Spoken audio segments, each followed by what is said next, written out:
When a monk takes ordination, he has 4 root vows that absolutely cannot be broken.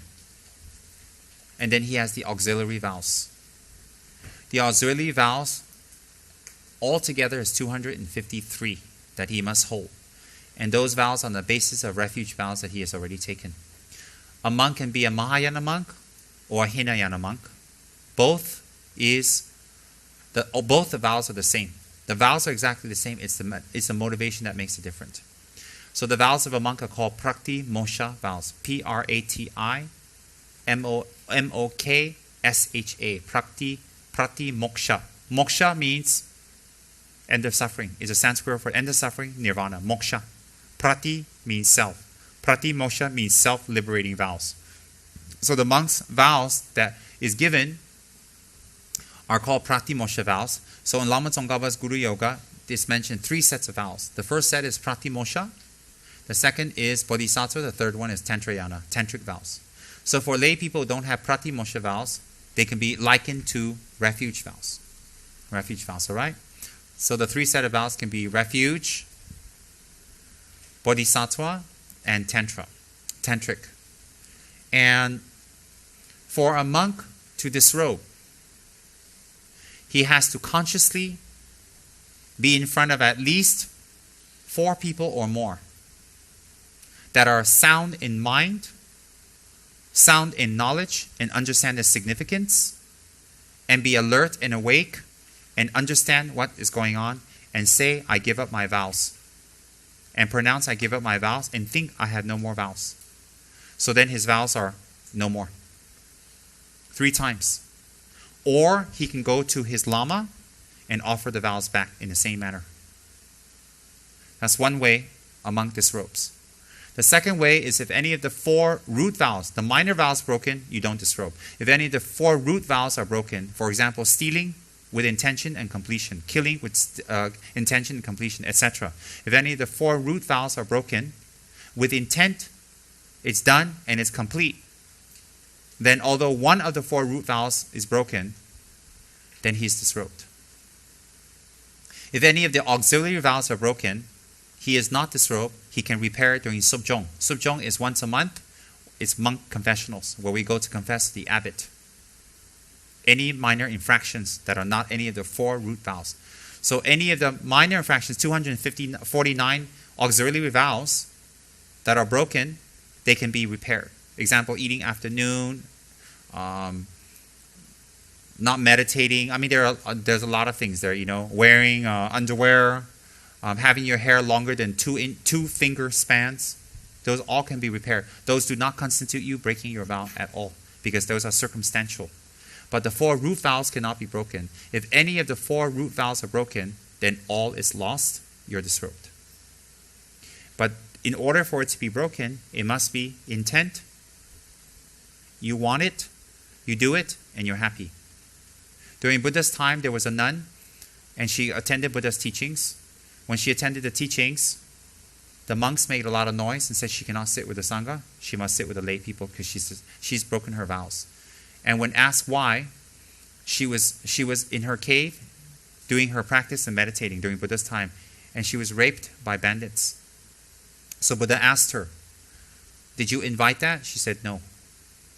When they were doing the act, did you rejoice? She said no. And when they finished, were you happy? Did you think like, oh, this was a good experience? She said no. Then Buddha said, you are not disrobed. Please sit with the Sangha. So even though she engaged in full intercourse, because the intent wasn't there, she was not disrobed. So some of the petty monks there who doesn't know more or better accuse her of being disrobed simply because she was raped and simply because she was in full sexual intercourse. But the Buddha said no. Intent is very important. So he told her, sit down, join the Dharma teachings with the Sangha, not with the lay people. There's a difference in seating. So that explained very clearly Buddha's clarity in what is disrobed and not disrobed.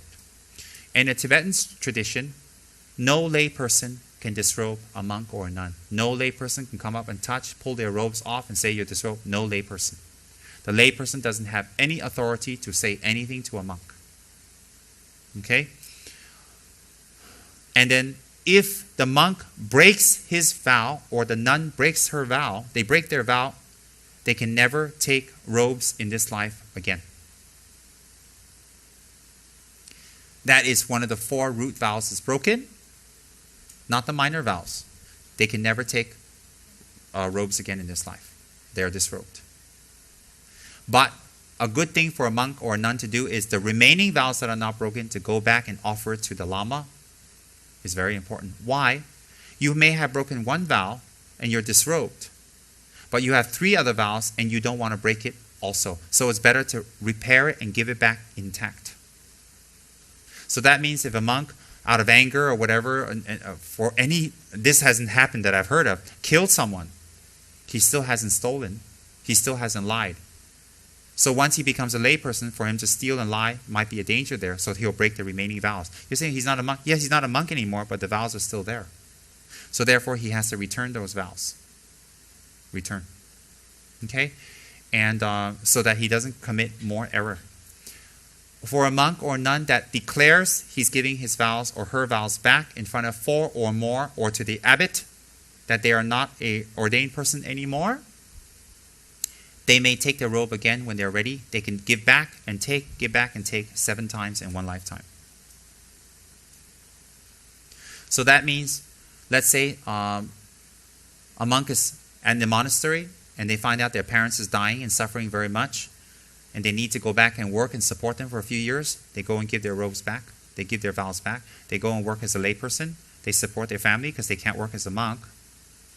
And then, after they've taken care of their family, they go back to the abbot and retake their vows again. They can do that 7 times. Giving your vows back and taking it, you can do it 7 times in your lifetime. 7, I have no reason why. I've never heard of a monk do that. I've only heard of Liz Taylor being married 8 times, but monks doing that 7 times I've never heard.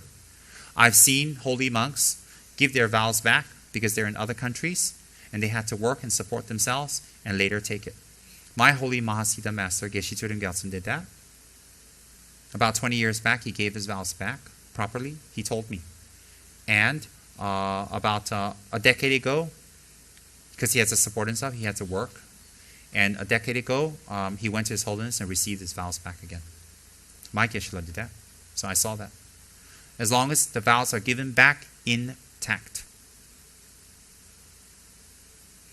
Okay, so for a monk to lose his vow is sexual misconduct, lying, stealing, and killing. Meaning, lying is talking about one's attainments and not having it, and the other person has believed you. Something of that caliber. Second, killing is intent, and the object must be a human, and the action is done and is complete, the person actually dies. And we rejoice. If a monk kills someone by accident, for example, if he runs them over by accident and he really didn't want to and the person dies, he's not disrobed. But he has the karma of killing a person, of course. He has to purify, but he's not disrobed. If a monk steals, he takes an object, he keeps it, the other person does not know, or know, but he's kept it and he has the feeling it's mine, he's disrobed. And the last is sexual intercourse, which means in any of the orifices, and the monk's genitalia is inserted into the orifice, performs the action, and completes it inside the orifice, then the monk is disrobed.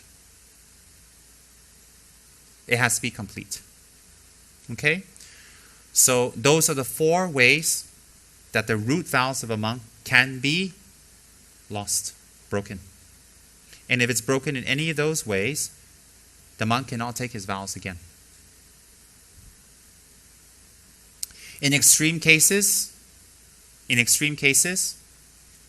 where in certain environmental conditions, where monks have to wear lay clothes, or monks have to grow their hair long, or carry weapons, or do any of those things, if it's for a purpose, it's an infringement on the vows, but it's not a broken vow, or it's not disrobe. Example, when His Holiness the Dalai Lama escaped from Tibet, he wore a soldier's compass outfit. Not a soldier, a layperson's outfit, and with a sling with a gun. His Holiness carried a rifle with a hat. So did he break his monk vows? No. Because if he wore a robe, they would have found him. There's a reason for that. So in some places, it's not appropriate to wear monk robes because they'll be scorned, or there's danger, or there's difficulty in entering the place or the country or whatever. So they don't wear monk robes, or they don't reside in monk robes for the sake of being able to disseminate the Dharma. A monk not wearing monk robes does not constitute him breaking his vows. A monk having hair more than 2 finger widths longer does not constitute him breaking his vow or being disrobed. So lay people who do not understand the monk vows and have never studied the monk vows will say, oh, he's disrobed and now he's robed again. He's disrobed again. So when they talk like that, it shows you their clear ignorance and not knowing. Again, lay people pointing fingers at the Sangha and not knowing the consequences. They're very simple. Nothing. Their vows and the vows related to a monk has nothing to do with your Guru Samaya.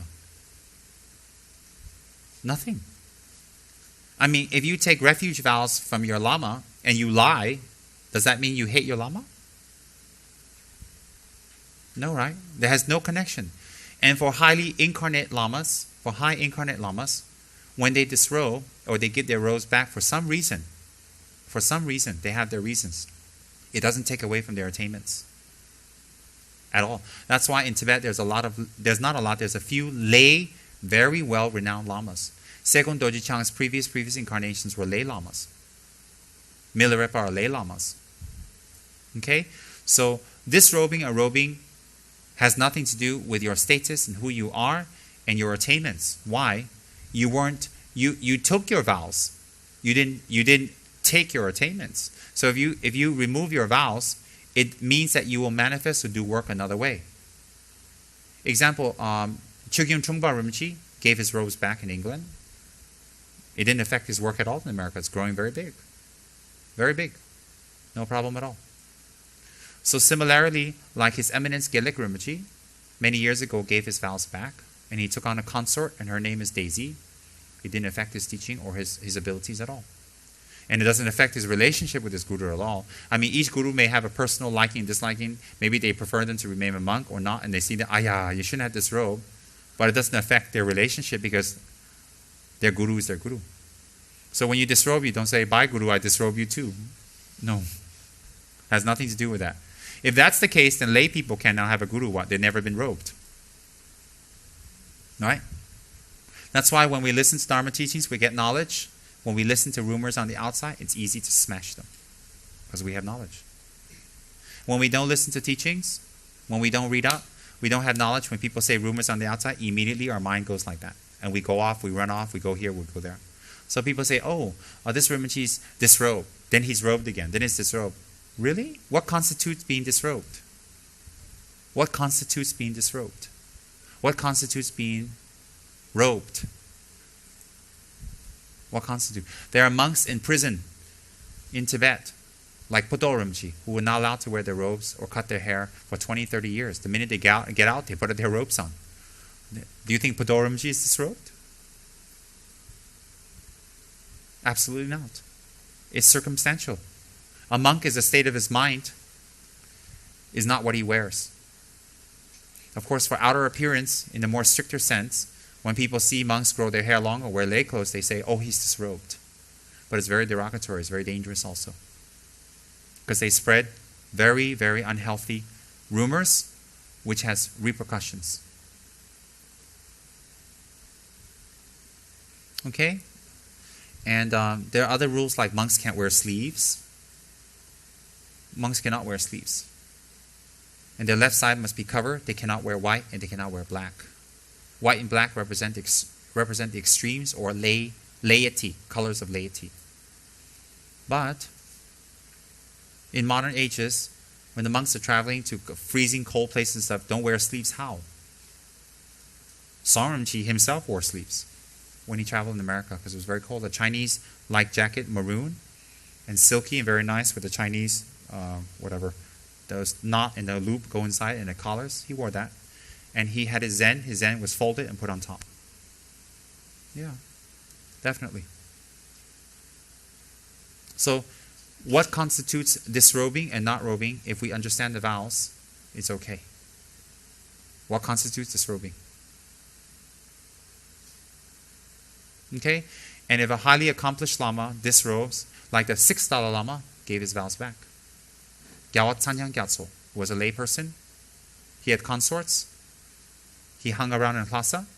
The 6th Dalai Lama was lay. No problem at all.